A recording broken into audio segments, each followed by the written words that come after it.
Welcome to class, everyone. Our lecture today is on what we know. So, what we know. The problem with giving a speech like this on what we know or something is that none of you really want to hear what I have to say to you. I mean, most people who come to physics lectures know they're not going to understand what's being said. But maybe the lecturer will be wearing a nice print tie they can look at. Henry Ford once quipped, "Profit is a byproduct of work. Happiness is its chief product." We live in a nation which privileges the notion that labor leads to success, often ending our personal narrative there. Author Peter Parnell challenges this notion, contending that we learn not from where our passions lead us, but rather from where they leave us. QED by Peter Parnell. When I won the Nobel Prize, I had to go over to Sweden to get it. And at the reception with the Queen, that thing that happens between me and royalty happened. The thing where ice forms over their face. So the Queen asked what I won the prize for, and when I said quantum physics, she said, "Oh, we can't talk about that because nobody understands it." And I said, "Oh, on the contrary, we know quite a lot about physics. It's all the other stuff that we don't know about, like how to stop drugs, or end wars, or stop poverty. That we can talk about." And then the ice formed on her face. Hold on a minute. Hello? Hey, Danny! What's wrong with the evolution program? No, that's not wrong. Come on, let's recalculate. No, let's do it now. All right, let me know when you start.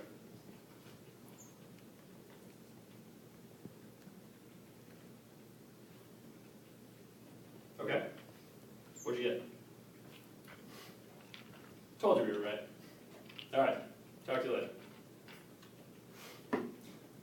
This thing my friend Danny and I are doing, it actually simulates evolution over hundreds of generations. See, our next step is to figure out why this is all happening. See, this is just a single piece in this giant puzzle, this constant dance we go through to describe nature.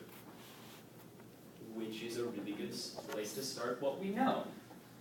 See, nature's always out there. She's always doing whatever it is she does. And it's up to us to trick her into revealing her secrets to us.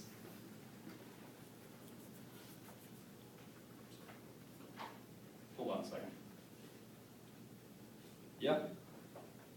Hey, Doc. No, yeah, I feel pretty good. I mean, a little dizzy last time. What's the matter? How large?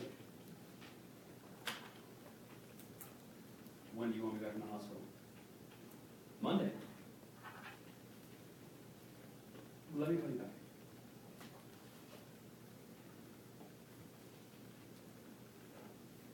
This cancer I've got is the oddest thing. It just won't metastasize, it just spreads.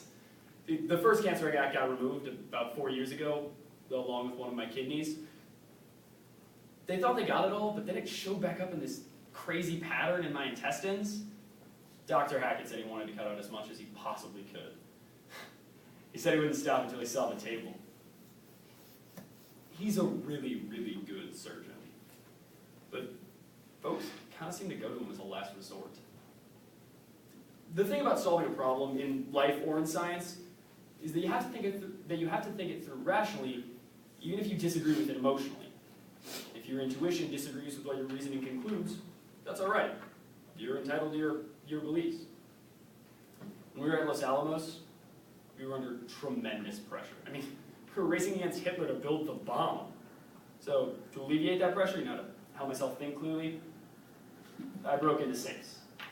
I learned to pick locks from a guy. Anyway, the thing I love about locks is that it's a puzzle, Somebody builds something to try to keep somebody else out, and there has to be a way in. Whenever you read books by safecrackers, they always have some ridiculous introduction like, "I cracked the safes for the greatest heist in history." But if I wrote a safecracker book, mine would have the best introduction of all. because I broke into the safes that held the secrets to the atomic bomb. Of course, I was building the bomb. We knew there were risks with what we were doing. We tried to do something about it. I only went to Los Alamos because Bob Wilson at Princeton, he cornered me and he said that my intelligence, arrogance, and general unwillingness to listen to authority might come in handy. He was right. Saw it off, you know. The bomb. The only one who saw the damn thing. Everybody else had those dark glasses on, but I was 20 miles away, so I figured the only thing that could hurt my eyes was the ultraviolet light.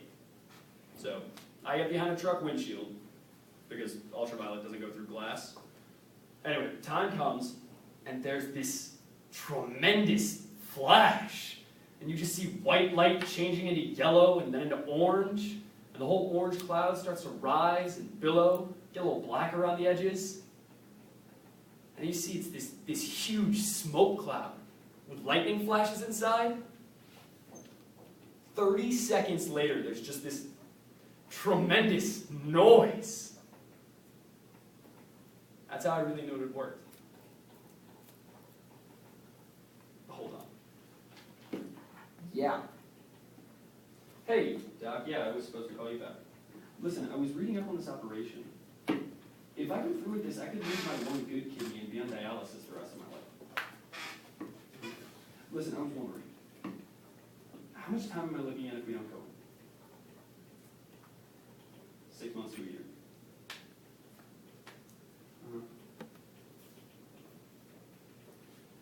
Let me call you back.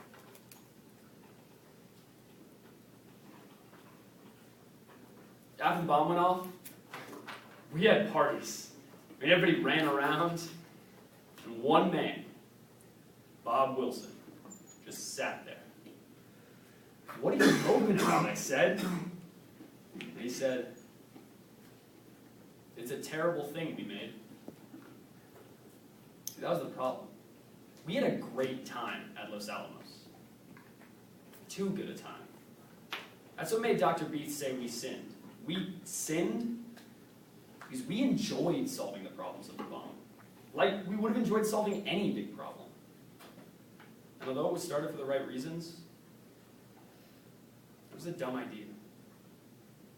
But you're working really hard at something, and it's an excitement, it's a pleasure, and you just stop thinking. You just stop.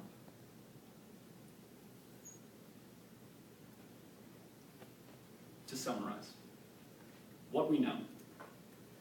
That's the horrible state of physics today. Outside the nucleus, we seem to know a lot. But inside, in the world of the very small, the tiny particles that make up the nuclei of atoms,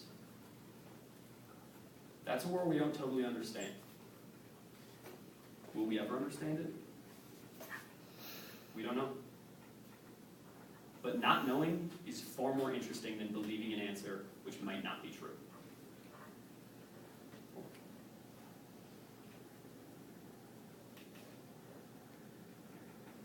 Hackett? Yeah, it's famous. I think we should do it. Yeah, I think we should go back in just one last time. Alright. Hey, Doc. If I start to go during the procedure, bring me out of anesthesia. I want to see what it's like. Alright. Talk to you all. We're lucky to be living in an age in which we're still making discoveries.